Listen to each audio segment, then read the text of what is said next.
Bonjour, je m'appelle Yannick Guyenvar et je suis chargé de recherche en économétrie et statistique au sein de l'unité PSAE. Je veux vous parler de mes récents travaux de recherche qui visent à mieux mesurer l'incertitude dans les études économétriques en présence de données dites complexes.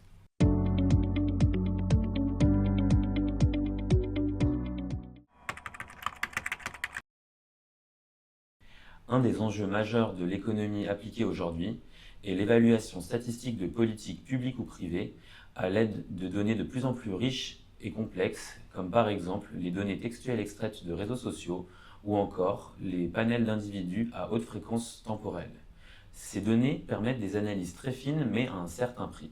Bien souvent, il n'est plus raisonnable de supposer a priori que les observations sont indépendantes les unes des autres, ce qui induit des défis méthodologiques.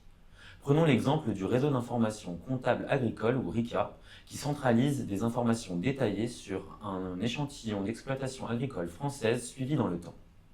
Les exploitations d'un même département peuvent être corrélées en présence de chocs économiques locaux. De même, les exploitations d'une même filière peuvent être corrélées s'il existe des tendances macroéconomiques distinctes entre les filières. Ainsi, lorsqu'un économiste cherche à évaluer une politique agricole à l'aide du RICA, il doit prendre en compte les dépendances possibles dans les données et adapter sa boîte à outils statistique en ce sens. Dans notre exemple, deux sources de dépendance non imbriquées coexistent, le département et la filière. Nous parlons alors de dépendance bigrap. Dans un document de travail récent, mes co-auteurs Xavier Dautefeuille, Laurent Davzy et moi-même proposons une méthode statistique simple pour bien la prendre en compte. Dans ce document, nous nous intéressons à la construction d'intervalles de confiance en présence de dépendance bigrap pour un grand nombre de modèles statistiques couramment utilisés pour évaluer des politiques économiques. Nous ne sommes pas les premiers à proposer les intervalles de confiance dans ce contexte. L'article de référence de Cameron, Gelbach et Miller, ou CGM, propose déjà des solutions très utilisées en pratique. Dans notre travail, nous montrons que cette approche fonctionne très bien pour certains cas de dépendance bigrap, mais qu'elle est peu robuste dans d'autres. Ces défaillances ne sont pas qu'une simple curiosité théorique, elles s'observent également en pratique.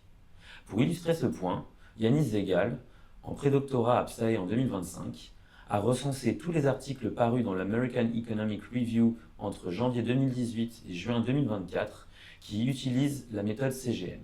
Le résultat est sans appel.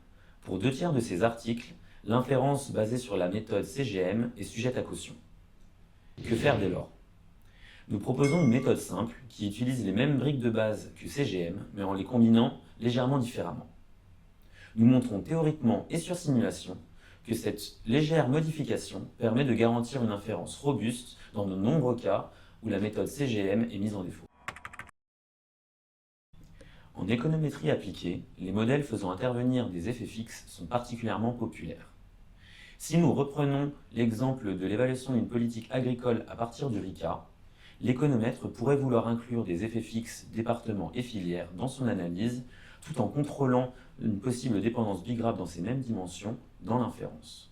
À l'heure actuelle, ni l'approche CGM ni la nôtre ne permettent de construire des intervalles de confiance robustes à la dépendance bigrap lorsque des effets fixes sont inclus dans le modèle.